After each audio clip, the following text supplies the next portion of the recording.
여러분은 지금의 가수 진성을 보면 어떤 모습이 떠오르십니까? 깊고 묵직한 목소리, 첫 소절만 들어도 사람의 마음을 붙잡는 정통 트로트. 그리고 대한민국 사람이라면 한 번쯤 불러봤을 노래. 안동역에서 보릿고개 태클을 걸지 마, 내가 바보야. 오늘날 진성은 무대에 등장하는 것만으로도 관객의 박수를 받는 대한민국 대표 트로트 가수입니다. 후배 가수들의 무대를 평가하는 심사위원이 되었고, 그가 부른 노래는 수많은 사람의 인생곡이 됐습니다. 그런데 놀라운 사실이 있습니다. 이 가수는 처음부터 노래만 하며 살지 못했습니다. 생계를 위해 노점상과 미장공, 짜장면 배달, 건설 현장 일, 직업 소개소 일까지 경험했고, 본인의 표현에 따르면 먹고 살기 위해 거친 직업이 무려 30개가량이었다고 합니다. 더 놀라운 것은 그렇게 긴 무명 생활을 견디고도 그의 인생을 바꾼 노래는 발표하자마자 뜬 곡이 아니었다는 사실입니다. 그 노래는 세상에 나온 뒤 오랫동안 크게 주목받지 못했습니다. 그런데 약 6년이 흐른 어느 날 기적처럼 다시 불리기 시작했습니다. 그리고 그때 이미 중년이었던 한 무명 가수의 인생이 완전히 뒤집혔습니다. 하지만 진성의 이야기는 단순한 역주행 신화만은 아닙니다. 3살 무렵 부모와 헤어지고 친척집을 전전하며 배를 골았던 아이. 노래 한 곡을 붙잡고 수십 년 동안 야간 무대를 떠돌았던 가수. 마침내 성공을 잡았지만 곧이어 혈액암과 심장 판막증이라는 죽음의 공포를 마주한 남자. 그리고 병상 곁을 지켜준 아내 덕분에 다시 무대로 돌아온 사람.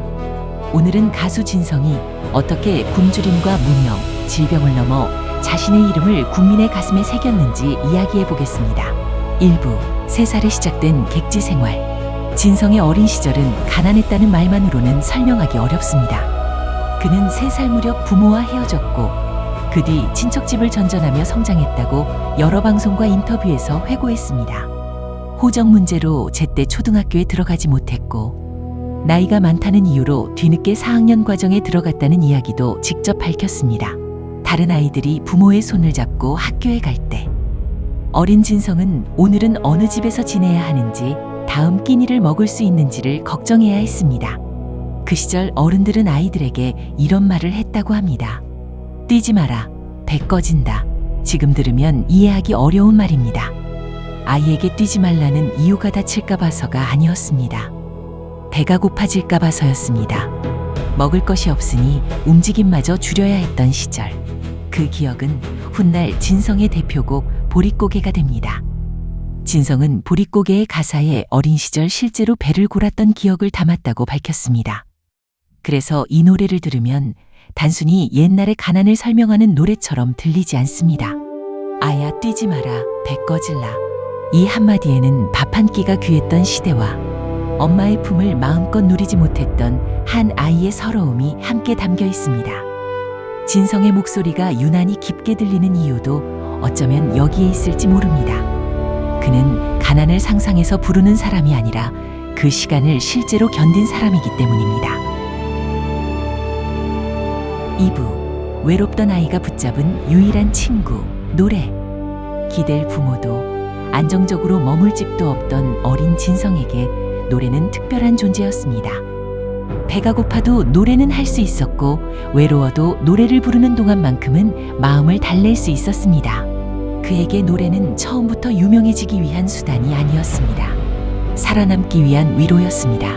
그러나 노래를 좋아한다고 해서 가수가 될 수 있는 것은 아닙니다. 더구나 돈도 인맥도 제대로 된 교육을 받을 환경도 없었던 청년에게 가수의 길은 너무 멀었습니다. 그래도 그는 노래를 놓지 않았습니다. 작은 무대와 야간업소를 찾아다니며 마이크를 잡았습니다. 관객이 자신의 이름을 모르더라도 누군가 다른 가수의 노래를 요청하더라도 노래할 수 있다는 것 자체로 하루를 견뎠습니다. 그렇게 진성은 정식 가수가 되기 전부터 오랜 세월 현장 무대에서 실력을 쌓았습니다. 하지만 밤무대 수입만으로는 생활을 유지하기 어려웠습니다. 그래서 그는 노래가 없는 낮 시간에 닥치는 대로 일을 해야 했습니다. 3부, 생계를 위해 거친 직업만 약 30개. 최근 방송에서 진성은 먹고 살기 위해 경험한 직업이 약 30개에 이른다고 밝혔습니다. 그가 언급한 일에는 노점상, 미장공, 짜장면 배달, 일용직 관련 업무와 직업 소개서 1등이 포함됐습니다. 무대 위에서는 가수였지만 무대 아래로 내려오면 생계를 걱정하는 노동자였습니다. 낮에는 몸을 쓰고 밤에는 노래를 불렀습니다.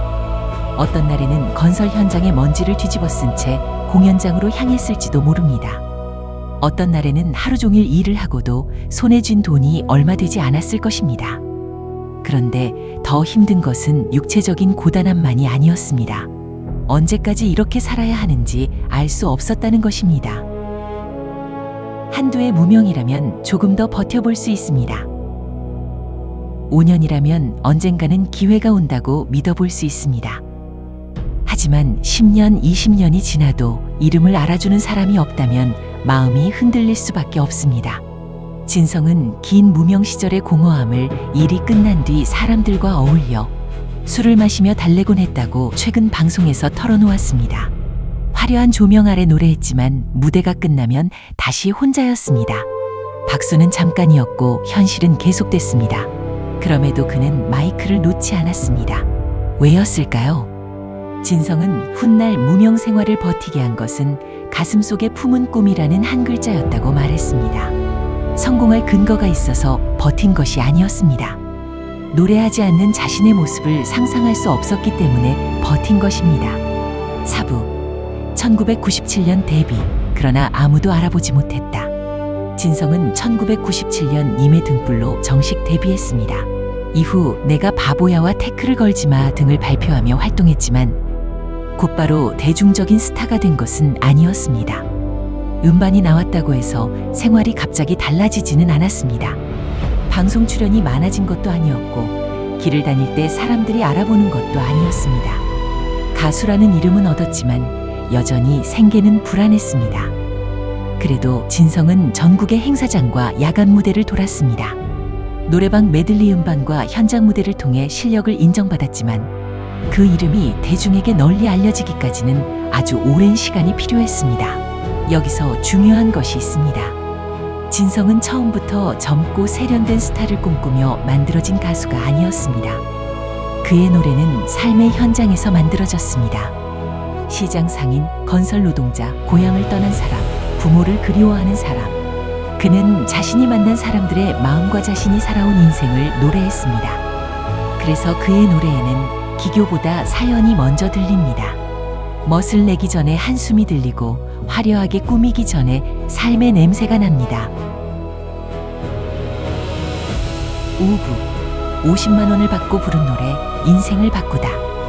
진성의 인생을 바꾼 곡은 안동역에서입니다.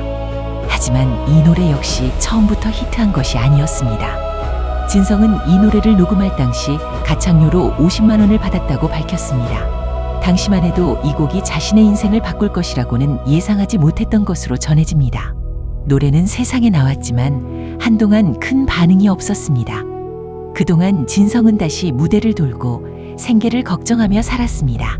그런데 발표 후 약 6년이 지나 노래가 지역 행사와 노래교실, 고속도로 휴게소 등을 중심으로 서서히 퍼지기 시작했습니다. 사람들이 한 번, 두 번 따라 부르기 시작했고 방송 무대에서도 노래가 들리기 시작했습니다. 그렇게 안동역에서는 기적 같은 역주행을 시작했습니다. 바람에 날려버린 허무한 맹세였나. 첫 소절이 울려 퍼지는 순간 사람들은 자신의 이야기를 떠올렸습니다. 기다려도 오지 않았던 사람, 지켜지지 않았던 약속, 떠나보낸 사랑과 돌아갈 수 없는 시간. 진성은 안동 출신도 아니었습니다. 그러나 이 노래를 부르는 순간만큼은 누구보다 안동역의 기다림을 잘 아는 사람처럼 들렸습니다. 왜냐하면 그 역시 평생을 기다려온 사람이었기 때문입니다. 사랑하는 사람을 기다린 노래였지만 진성에게는 어쩌면 자신의 시대가 오기를 기다린 수십 년의 세월이 담긴 노래였을지도 모릅니다. 6부 40년 가까운 기다림 끝에 찾아온 전성기. 안동역에서가 사랑받기 시작하면서 진성의 인생은 달라졌습니다. 행사 섭외가 늘었고 TV 출연도 많아졌습니다. 사람들이 그의 이름을 알아보기 시작했고 후속곡들도 함께 주목받았습니다. 태클을 걸지마, 보릿고개 동전 인생울 엄마. 그동안 묻혀있던 노래들이 하나씩 대중의 마음에 들어오기 시작했습니다. 특히 보릿고개는 진성의 인생을 가장 잘 보여주는 노래입니다. 그는 어린 시절의 굶주림과 상처를 슬픈 가사에 담으면서도 멜로디는 지나치게 무겁게 만들지 않았습니다. 진성은 슬픈 이야기를 오히려 경쾌한 멜로디에 담는 이유에 대해 삶의 아픔을 그대로 주저앉는 방식이 아니라 긍정적으로 승화하고 싶다는 취지로 설명했습니다. 이것은 그가 살아온 방식과 닮았습니다. 슬픔을 모른 척한 것이 아닙니다. 그 슬픔 위에 다시 걸어갈 힘을 올려놓은 것입니다. 진성은 20대 중반까지 부모와 세상을 원망한 적도 있다고 했습니다. 하지만 30대에 들어서며 주어진 인생에서 원망만 하고 있을 수는 없다는 생각으로 삶의 태도를 바꾸기 시작했다고 말했습니다. 세상이 먼저 바뀐 것이 아니었습니다. 자신의 생각을 바꾸고 하루를 견디는 방식부터 바꿨습니다. 그리고 그 변화는 수십 년 뒤 노래로 돌아왔습니다. 7부 성공하자마자 찾아온 혈액암. 오랫동안 기다렸던 성공이 마침내 찾아왔습니다. 이제부터는 고생한 만큼 행복하게 노래하면 될 것 같았습니다. 그런데 인생은 또 한 번 진성에게 큰 시련을 던졌습니다. 진성은 2016년 무렵 림프종 혈액암 진단을 받았고 심장 판막증까지 발견됐다고 밝혔습니다. 수십 년 무명을 이겨내고 이제야 자신의 이름을 알렸는데 정작 무대에 오래 서지 못할 수도 있다는 두려움이 찾아온 것입니다. 진성은 의사의 설명을 듣는 순간 이제 죽는구나 라는 생각이 들었다고 회상했습니다. 굶주림도 견뎠고 막노동도 견뎠으며 수십 년의 무명도 버텼던 사람이었습니다. 하지만 죽음이라는 벽 앞에서는 혼자 감당하기 어려웠습니다. 그때 그의 곁을 지킨 사람이 아내였습니다. 8부 병상 옆에서 쪽잠을 잔 아내. 진성은 비교적 늦은 나이에 동갑내기 아내와 부부의 인연을 맺었습니다. 오랫동안 혼자 객지 생활을 했던 그에게 아내는 처음으로 생긴 든든한 가족이었습니다. 그리고 진성이 병을 얻었을 때 아내는 병상 곁을 떠나지 않았습니다. 항암 치료를 받는 동안 침대 옆에서 쪽잠을 자며 간호했고 몸에 좋다는 것을 구하기 위해 산까지 찾아갔습니다. 최근 진성은 아내가 백도라지를 캐러 갔다가 약 6m 높이의 바위에서 굴러떨어져 크게 다쳤던 일을 공개했습니다. 아내는 남편이 걱정할까봐 상처를 화장으로 가리고 돌아왔고 그 모습을 본 진성은 크게 울었다고 회상했습니다. 진성은 아내가 없었다면 자신이 살아남지 못했을 것이라고 말했습니다. 어린 시절부터 누군가에게 온전히 보호받는 경험이 적었던 사람, 늘 혼자 버텨야 했던 사람이 병상에서 처음으로 자신을 위해 모든 것을 거는 사람을 만난 것입니다. 진성에게 아내는 단순한 배우자가 아니었습니다. 한평생 찾아 헤맸던 가족이라는 이름이었을지도 모릅니다. 그리고 그는 다시 무대로 돌아왔습니다. 그전에는 성공하기 위해 노래했다면 이제는 살아있다는 사실에 감사하며 노래하기 시작했습니다. 9부 진성의 노래가 유난히 가슴을 울리는 이유. 진성은 폭발적인 고음으로 승부하는 가수도 아니고 화려한 춤으로 시선을 끄는 가수도 아닙니다. 그의 가장 큰 무기능한 음절 안에 인생을 담는 힘입니다. 안동역에서에는 기다림이 있고 보릿고개에는 굶주림이 있으며 동전 인생에는 가난을 견뎌온 사람의 씁쓸한 현실이 담겨 있습니다. 그 노래들이 사랑받는 이유는 진성의 사연이 특별해서만은 아닙니다. 그의 노래를 듣는 사람들도 각자 자신만의 보릿고개를 지나왔기 때문입니다. 누군가는 경제적으로 힘든 시절을 견뎠고 누군가는 가족을 잃었으며 누군가는 아무리 노력해도 기회가 오지 않는 시간을 버텼습니다. 진성이 노래하면 사람들은 가수의 이야기를 듣다가 결국 자신의 이야기를 떠올립니다. 그것이 진성 노래의 힘입니다. 그는 자신의 고통을 자랑하지 않습니다. 내가 이렇게 힘들었다고 대중에게 동정을 요구하지도 않습니다. 대신 자신이 지나온 상처를 노래라는 그릇에 담아 건넵니다. 그리고 그 노래를 들은 사람은 이런 위로를 받습니다. 나만 힘들었던 것이 아니구나. 이 사람도 견뎠으니 나도 조금 더 버텨볼 수 있겠구나. 10부 진성이 오래 사랑받을 수밖에 없는 5가지 이유. 그렇다면 진성은 왜 뒤늦게 성공했음에도 오랫동안 사랑받고 있을까요? 첫 번째, 노래가 실제 인생에서 나왔기 때문입니다. 보릿고개는 만들어낸 슬픔이 아닙니다. 어린 시절 배를 골았던 본인의 경험에서 출발했습니다. 그래서 가사의 한 줄 한 줄에 진짜 체온이 있습니다. 두 번째, 관객보다 더 긴 시간을 버텼기 때문입니다. 진성은 최근 방송에서 40여 년에 걸친 가수 인생과 긴 무명 생활을 돌아봤습니다. 오랫동안 무명으로 살아본 사람은 작은 박수도 가볍게 여기지 않습니다. 그래서 그의 무대에는 절박함과 감사가 함께 있습니다. 세 번째, 성공의 시기가 늦었기 때문입니다. 젊은 날 너무 빨리 성공했다면 지금과 같은 깊이가 나오지 않았을지도 모릅니다. 수많은 직업과 무대를 경험하며 사람들의 삶을 가까이에서 봤기에 그는 평범한 사람의 마음을 노래로 이해할 수 있습니다. 네 번째, 아픔을 원망으로만 남기지 않았기 때문입니다. 진성은 자신의 어린 시절과 가난을 비극으로만 소비하지 않았습니다. 그 기억을 보릿고개와 동전 인생 같은 노래로 바꾸었습니다. 상처를 없애지는 못했지만 누군가를 위로하는 노래로 바꾼 것입니다. 다섯 번째, 정상에 오른 뒤에도 초심을 잊지 않았기 때문입니다.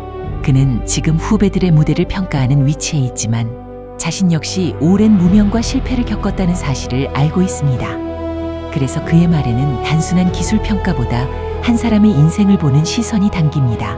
진성은 다시 일어섰습니다. 그리고 이제 자신의 상처를 감추지 않습니다. 배고팠던 어린 시절도, 직업 30개를 전전했던 무명 시절도, 병원 침대에서 죽음을 생각했던 순간도 모두 노래가 되었습니다. 그래서 진성의 목소리는 단순히 낮고 굵은 것이 아닙니다. 그 안에는 한 사람이 지나온 긴 세월이 들어 있습니다. 직업은 30개였지만 끝까지 놓지 않은 꿈은 하나였습니다. 무명은 길었지만 노래를 포기한 날은 없었습니다. 그리고 마침내 세상이 그 이름을 불러주었습니다. 가수 진성. 그의 인생은 우리에게 말합니다. 성공이 늦었다고 해서 실패한 인생은 아니라고. 지금 아무도 알아주지 않는다고 해서 그 길이 틀린 것은 아니라고. 그리고 어쩌면 가장 늦게 피어난 꽃이 가장 오랫동안 사람들의 기억에 남는다고 말입니다. 여러분은 지금 얼마나 오랫동안 한 가지 꿈을 붙잡고 계십니까? 혹시 너무 늦었다고 생각해 포기하려 하고 있지는 않습니까? 진성은 자신의 인생으로 대답했습니다. 40년을 기다려도 꿈은 끝나지 않는다고. 오늘 이야기가 좋으셨다면 구독과 좋아요로 함께 해주세요. 다음 시간에 도무대 위 화려한 모습 뒤에 감춰진 또 다른 가수의 진짜 인생 이야기를 전해드리겠습니다.